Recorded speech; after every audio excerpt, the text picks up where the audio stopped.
My wife flirted with her coworker in front of me. When I called it out, she said, "If you're insecure, just leave." So I left. That night, I did something she never saw coming. Hey Reddit, my wife flirted with her coworker right in front of me, then gaslit me into thinking I was just being insecure. 3 weeks later, the truth came out, and I realized I should have trusted my gut. Grab your popcorn and enjoy the shit show.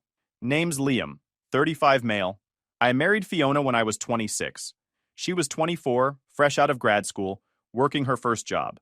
I was a financial analyst, stable income, decent apartment, the kind of guy parents call a good catch. We dated 2 years, got engaged, did the whole church wedding thing. For the first few years, everything was fine. Not movie perfect, but solid. Looking back, I was exactly what she wanted. Someone reliable who wouldn't ask too many questions.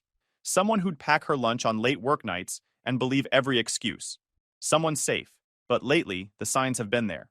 For weeks. She started putting her phone face down on the counter.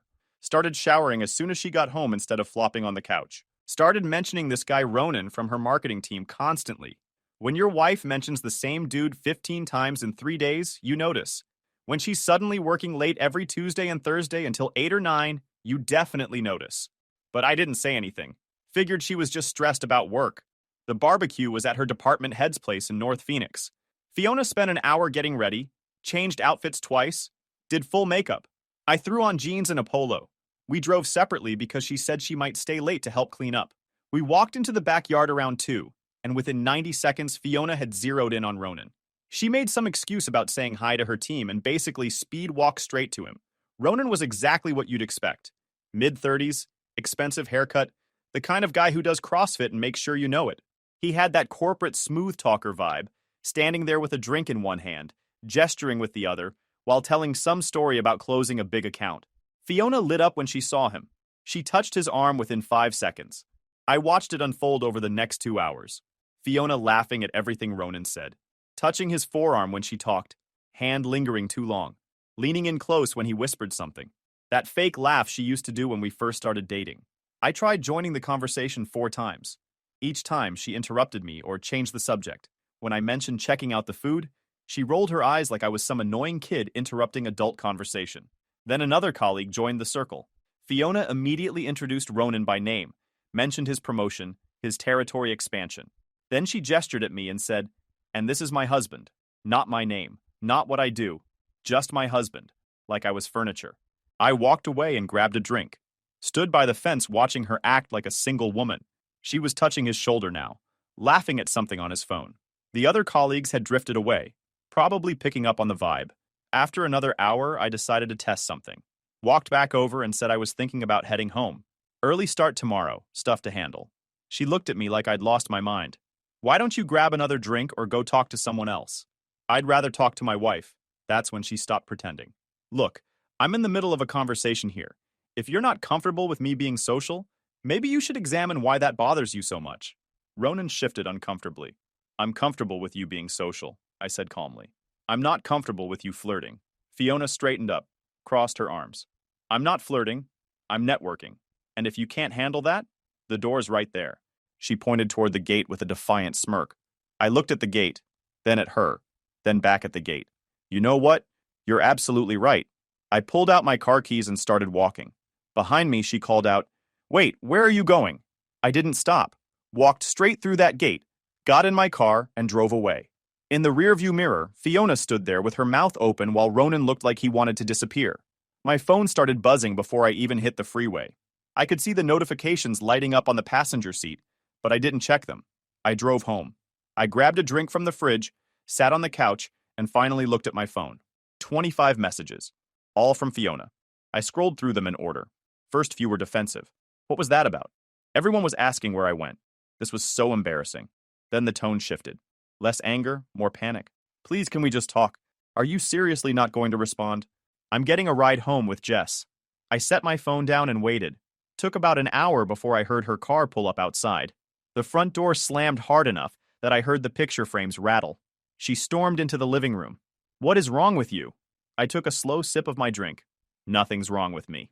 You told me the door was right there. I used it." "That's not what I meant, and you know it." "Really?" "Because it sounded pretty specific to me. You pointed at a door. Told me to use it if I couldn't handle watching you network." So I took your professional advice. She started pacing, said I'd humiliated her in front of her colleagues. Everyone kept asking where I went. She had to make up some story about me feeling sick. Why didn't you just tell them the truth? Because that makes me look like a terrible wife. I almost laughed.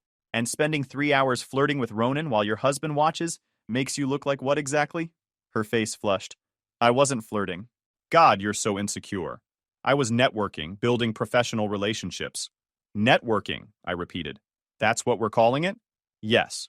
And if you can't handle me talking to male colleagues without having a complete meltdown, that's a you problem, not a me problem. I stood up, walked to the kitchen.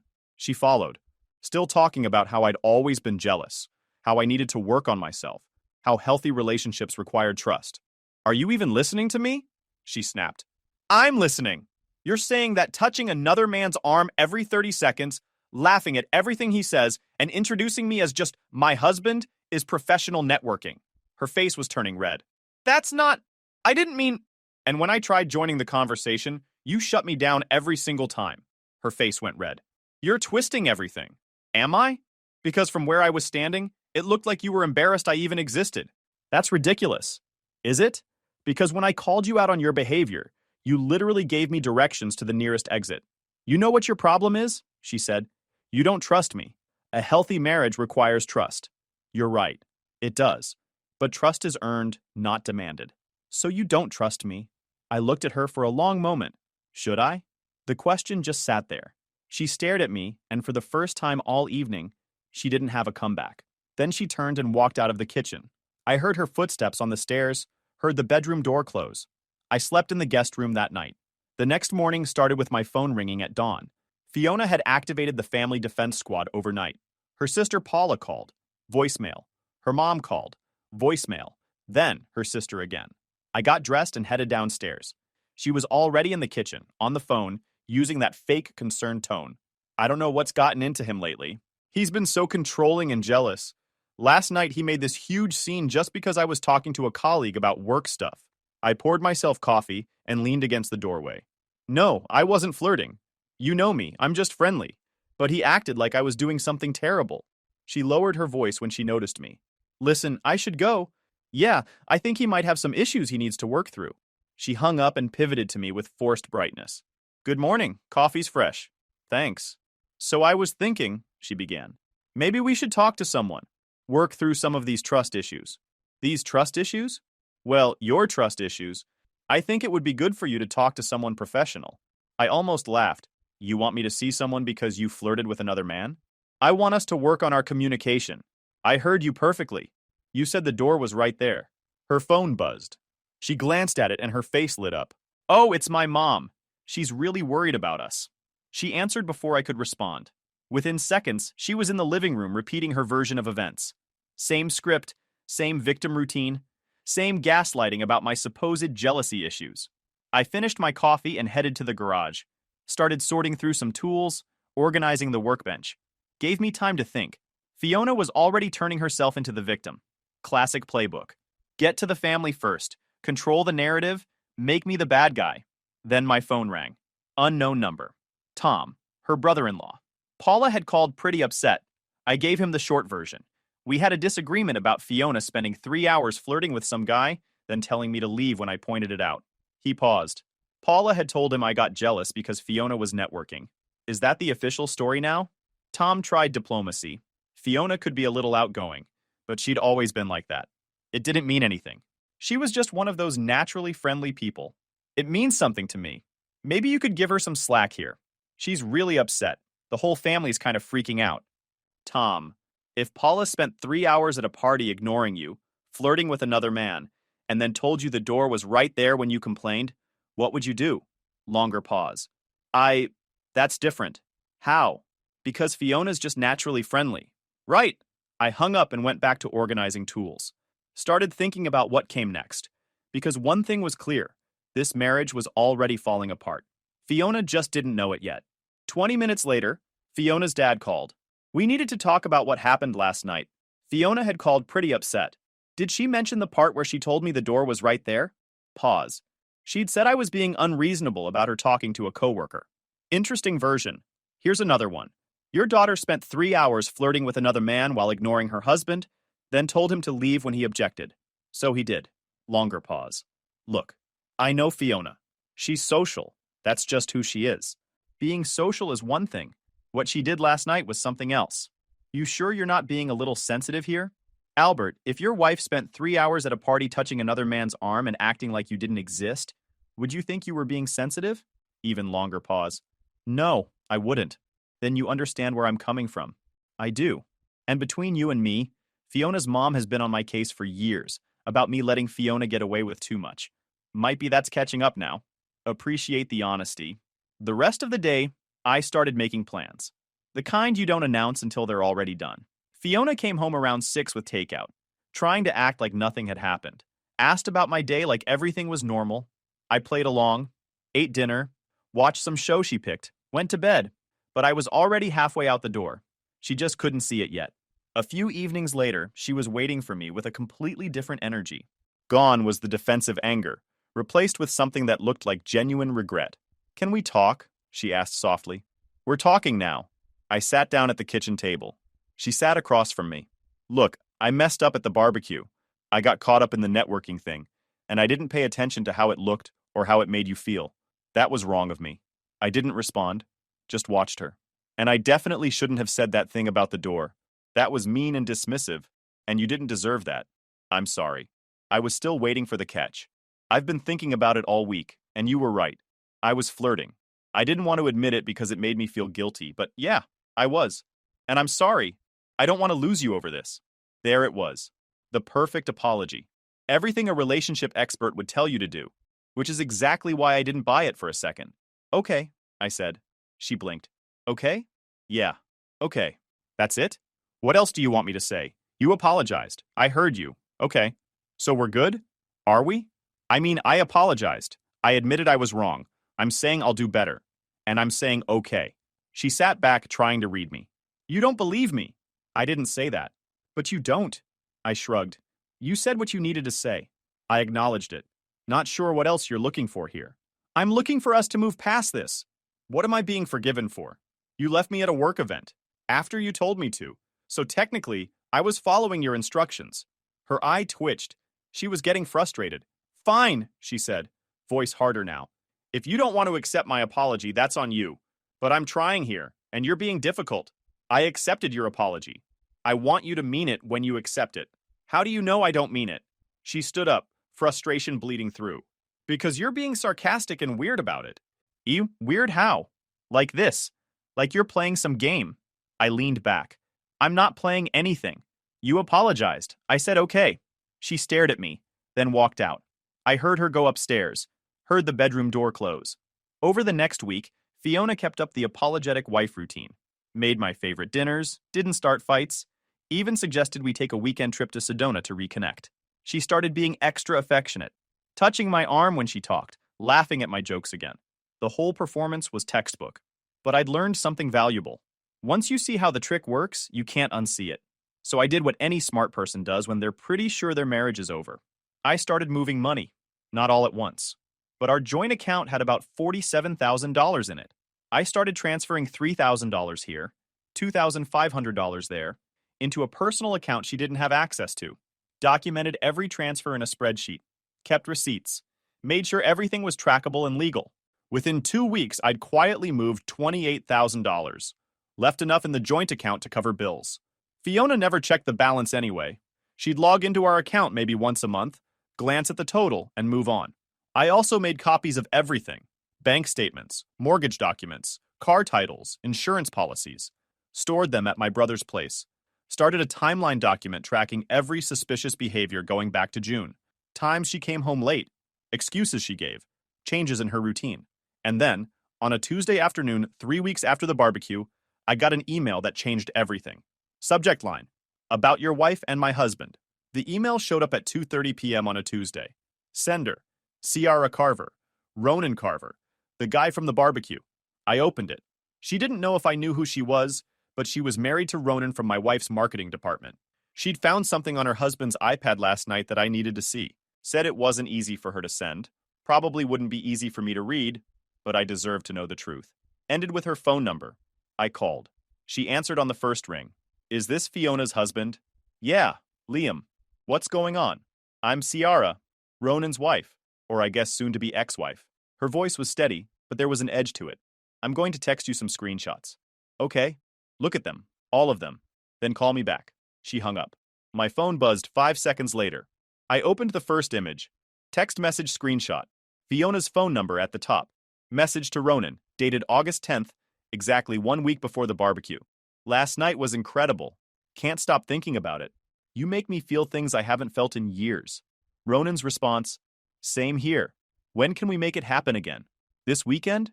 Fiona, Friday works. Same place? I'll tell him I'm working late on the campaign. My hands started shaking. I scrolled to the next screenshot. Ronan, does your husband suspect anything? Fiona, he's been a little weird lately, asking more questions, but he's too passive to actually do anything about it. I've got him trained LOL. I kept scrolling. More messages, getting progressively more explicit. Plans for meetups. A hotel in Scottsdale. Fiona complaining about how boring I was. Ronan saying his wife was clueless. Both of them laughing about how easy it was to hide. One message stood out. Fiona had written, he asked me yesterday if everything was okay. I told him he was being paranoid and needed to trust me more. He actually apologized. LOL. Ronan's response, man's a doormat. My wife would have kicked me out by now. Fiona, that's why I married someone safe. He'll never leave. The timestamps went back 3 months. June through August, every Tuesday and Thursday. Those late nights she said she was working on the campaign. Every single one of them. I'd even packed her lunch a few times on those days. I felt like I'd been punched in the stomach. Then I felt this cold rage boiling inside of me. I called Ciara back. You saw them? She asked. Yeah. I'm sorry. I know this is a lot. How'd you find these? She explained Ronan leaves his iPad on the kitchen counter. Last night she was looking up a recipe and his messages app was still open. Saw Fiona's name. Saw the preview of a message that was pretty clearly not about work. So she read them. Does he know you found out? Oh yeah. I confronted him last night. He tried to lie at first, then admitted it, then tried to make it seem like it wasn't that serious. And Fiona? I have no idea if she knows. Ronan swore he'd end it, begged me not to tell you. I told him I was telling you anyway because you deserve to know who you're married to. Appreciate that. I'm filing for divorce today. Already have a lawyer lined up. Thought you should have all this evidence before you make any decisions. We talked for another 30 minutes. She sent me everything. Complete message threads, photos they'd sent each other, even a voicemail. She'd already compiled it all into a folder, organized by date. Said she'd spent the whole night doing it after Ronan fell asleep. After we hung up, I sat in my car in the parking garage for 40 minutes. Just sat there, staring at my phone, scrolling through the messages again. It was all real. The numbers matched, the details matched. The timeline matched everything I'd noticed. Fiona's distance, her secrecy, her defensiveness. Now I knew exactly what I had to do. I drove straight to a lawyer's office, found one with good reviews, called and explained I needed an emergency consultation about divorce. The receptionist squeezed me in at 5. The lawyer's name was Hugo. Mid-50s, sharp suit, corner office with a view. He listened to my story without interrupting, looked at the evidence, and nodded. Arizona's a no-fault divorce state, he said, which means infidelity doesn't technically affect the divorce itself, but it does affect how assets get divided, and it absolutely affects public perception. I want to file immediately, I said, and I want her served at work. His eyebrow went up. At work? She humiliated me at her company barbecue. I want to return the favor. He leaned back, studying me. Serving someone at their workplace is legal, but it's aggressive. If that's the message you want to send, I can make it happen. We spent 3 hours going over everything. Joint accounts, the house, our cars, retirement funds. I showed him the spreadsheet of money I'd moved. He approved. Smart thinking. How fast can we file? I can have papers ready by Thursday. Process server can deliver them Thursday afternoon if that works. Thursday works. Afternoon, around 3. Any particular reason for the timing? That's when her department has their weekly team meeting. Everyone sits in the conference room. She'll be right in the middle when she gets handed the papers. He smiled. You know what? I like you. Let's make this happen. I left his office with a plan. Spent Tuesday and Wednesday evenings acting completely normal at home. Fiona was still playing the apologetic wife. Cooked dinner both nights. Asked about my day. Acted like everything was fine. I played along. Responded normally. Watched shows with her. Even laughed at something she said. The whole time I knew the clock was ticking. Wednesday night, she tried initiating. I said I was tired. She seemed disappointed but didn't push it. Went to bed around 11. I stayed up until 2 organizing more documents. Thursday morning, I left for work at 7:30. Fiona was still asleep. I didn't wake her. Thursday afternoon at 2:40 p.m., I got a text from the process server. Package delivered. Target looked like she'd seen a ghost. I was sitting in a coffee shop 3 blocks from my office waiting for that text. My phone started ringing at 3 p.m. Fiona. I watched it buzz and sent it to voicemail. She called again after a few minutes. Voicemail. By 3:30, I had 11 missed calls and 7 voicemails. I listened to them in order. First one, Liam, what did you do? What is this? Call me back right now. Then, I can't believe you did this. At work, in front of everyone. Everyone saw that guy hand me papers. My boss pulled me into her office. We need to talk about this like adults. This is insane. Please just call me back. We can fix this. I know you're angry, but this is too far. Finally. Fine. Don't call. But you're making a huge mistake. I didn't call back. Instead, I texted, your stuff will be on the porch by Sunday. Locks are getting changed tomorrow. My phone immediately rang. I declined it. Then the texts started flooding in. I put my phone on silent and ordered another coffee. By the time I left, she'd sent 43 texts and called 19 times. When I got home around 6, Fiona's car was in the driveway. The house key I'd given her brother-in-law to change the locks was sitting on the front step with a note. All done. New keys in the mailbox. I grabbed the new keys and went inside.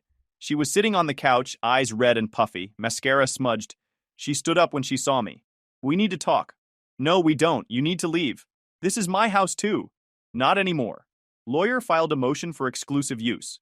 You'll get your half when we settle. Until then, you're trespassing. Her mouth fell open. You can't do that. Already did. You've got 5 minutes to grab whatever you need for tonight.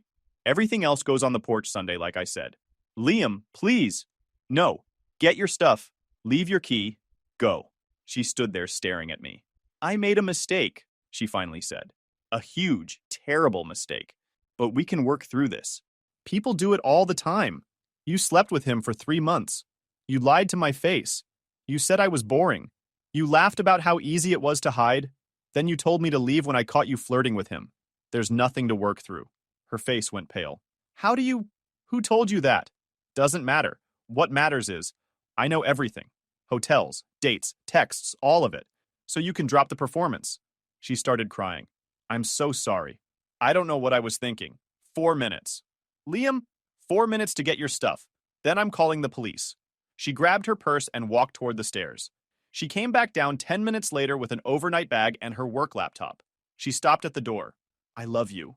I know you don't believe me right now, but I do, and I'm going to fight for us. The papers are already filed. There's always a chance to fix things. You had a chance to not cheat. You had a chance to not lie. You blew all of them. Now get the heck out of here. She sat in her car for 15 minutes crying. Eventually, she started the engine and drove away. My phone rang 30 seconds later. Paula, I answered. What did you do? She shrieked. Filed for divorce. Fiona cheated for 3 months. Anything else? You served her at work? In front of everyone? That's cruel. You know what's cruel? Sleeping with a coworker while your husband thinks you're working late? Gaslighting him when he notices something's wrong. That's cruel. You're being vindictive. She humiliated me first. I'm just returning the favor. Fiona's devastated. Good. Paula was quiet. You're really going to regret this. The only thing I regret is not walking out sooner. Tell Fiona to have her lawyer contact mine. And tell her not to come back to the house. I hung up and blocked her number. My phone kept buzzing for the rest of the night. I ignored all of them. Ordered takeout, watched a game, went to bed around 11. Best sleep I'd had in months. By Friday morning, the fallout was spreading through Fiona's company like wildfire. I heard through a mutual friend. Kiara had filed for divorce from Ronan the same day Fiona got served, and both of them getting handed papers at work had caused exactly the chaos you'd expect. Their department head called an emergency meeting with Ronan, Fiona, and HR. Ronan got put on immediate administrative leave. Fiona kept her job, but only because the affair happened outside of work hours. The optics were still terrible. Word spread fast. By Friday afternoon, everyone in the company knew. Fiona had gone from rising star to that woman who slept with her married coworker. My phone had 53 missed calls when I turned it back on Friday morning. Most from Fiona. A few from her family. One from a number I didn't recognize that turned out to be Fiona's boss. asking me to please not discuss the situation publicly. The only call I returned was Albert's. You filed? He asked. Yeah. Can't say I blame you. Fiona called last night around midnight crying. Then Paula called this morning. I'm guessing the truth is somewhere in the middle but closer to your side. She cheated for 3 months. I have text messages proving it. He sighed deeply. Her mother's been defending her all week. This is going to destroy her when she finds out the truth. Not my circus anymore. Fair enough. For what it's worth, I'm not going to give you grief about this. My daughter made her choices. Now she gets to live with them. Appreciate that. Around noon, I got a text from Sierra with an update. Ronan got fired that morning. HR decided the optics were too bad. Fiona's employment might be next. I texted back, thanks for the update. She's not my wife anymore, just for the record. Good for you. I'm keeping the house and the dog. Ronan's moving into some apartment. He tried calling me last night to explain things. I blocked him. Also, apparently Fiona's been calling him nonstop. He's not answering her either. They're both spiraling, and honestly, it's kind of satisfying to watch. Saturday afternoon, Fiona showed up at the house again. I saw her car pull up. She knocked. I opened the door but kept the security chain latched. She looked terrible. The put-together look was completely gone. Liam, can we please talk? Nope. There's everything to talk about. You can't just end 6 years like this. Already did. I know I messed up, but people work through affairs all the time. We can go to counseling, rebuild trust. No. But I was scared. I'm human. I made a mistake, and I'm begging you to give me another chance. No, Fiona. Her face crumpled. I'll do anything. I'll quit my job. We can move. I'll cut off all contact with Ronan. Whatever you want. We're done here. Don't do this. Please. You did this. This is all on you. I closed the door and walked away. She stayed on the porch crying for another 20 minutes before finally leaving. Sunday morning, Fiona's stuff went out on the porch exactly like I'd said. Her clothes, her shoes, framed photos, kitchen stuff, all in boxes. She showed up around 10 with Paula. I watched from the window as they loaded everything into Paula's SUV. Fiona kept glancing at the house like she was hoping I'd come out. I didn't. On the last trip, Fiona walked up and knocked. I didn't answer. She tried the new key I'd left in one of the boxes, the one that didn't work. I heard her swear. Liam, she called through the door. Please open the door. I stayed silent. Paula said something I couldn't make out. Fiona responded with something angry. Then footsteps, car doors, engine starting, driving away. I waited 5 minutes, then opened the door. All the boxes were gone except one. I brought it inside and opened it. Wedding photos. Her wedding dress. Anniversary cards. A framed photo from our honeymoon. All the sentimental stuff. I threw it all in the dumpster. Didn't feel bad about it. The divorce moved faster than I expected. Fiona's lawyer tried delaying tactics right out of the gate, arguing we should attempt mediation. Said both parties needed time to cool off and think rationally. My lawyer shut that down in one email. Attached the text message evidence, the hotel receipts, the timeline. My client has no interest in mediating with someone who conducted a 3-month affair. We'll see you in court. Fiona's lawyer stopped pushing for mediation after that. The first hearing was 2 weeks after filing. Standard preliminary stuff. Fiona showed up with her lawyer. She tried to make eye contact. I looked through her like she was glass. Her lawyer argued I'd acted impulsively by moving money. My lawyer produced the spreadsheet showing every transfer documented. The judge ruled it was reasonable asset protection. We split the house equity 50-50. Split the retirement accounts. Split everything down the middle because that's how no-fault divorce works. The only victory I really cared about was keeping the $28,000 I'd moved. That felt like justice. The whole process took 4 months start to finish. Ronan got fired 3 weeks after getting served.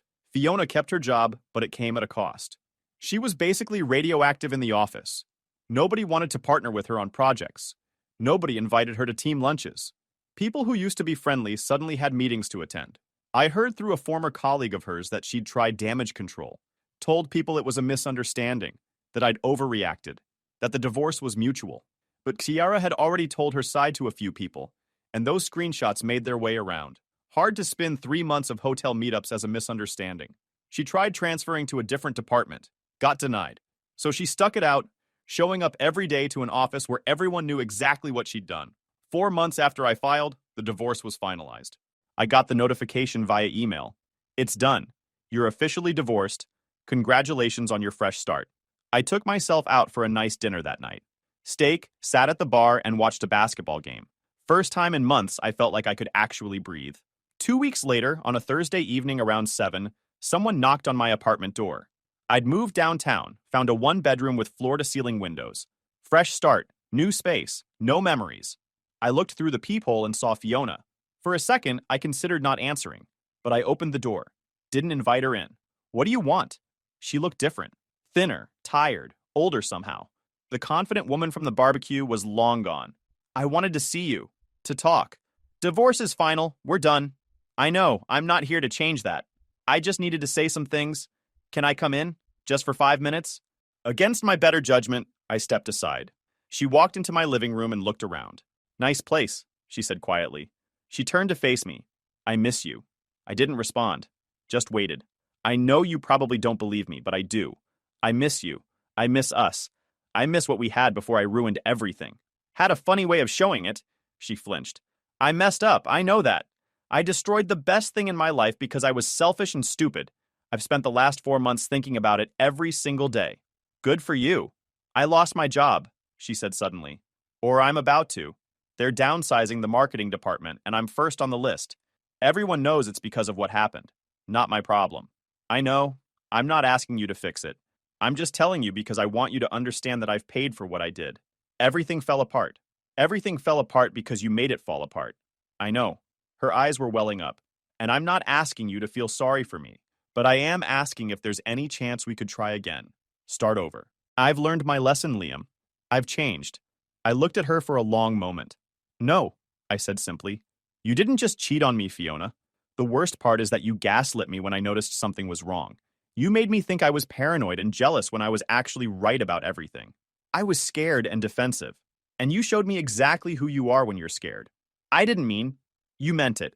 You wanted me gone so you could keep playing both sides. But I called your bluff and used that door. And now you're dealing with the consequences. She was crying now. I'm sorry. I would give anything to take it all back. You're sorry you got caught. Sorry there were consequences. But that doesn't change what you did. And it doesn't make me want you back. That's not fair. I walked to my front door and opened it. You told me the door was right there, remember? Well, here it is again. Use it. She stood there, tears running down her face, not moving. Leave. Now. She walked slowly to the door, stopped in the doorway, turned back. I love you. I know you don't believe me, but no, you don't.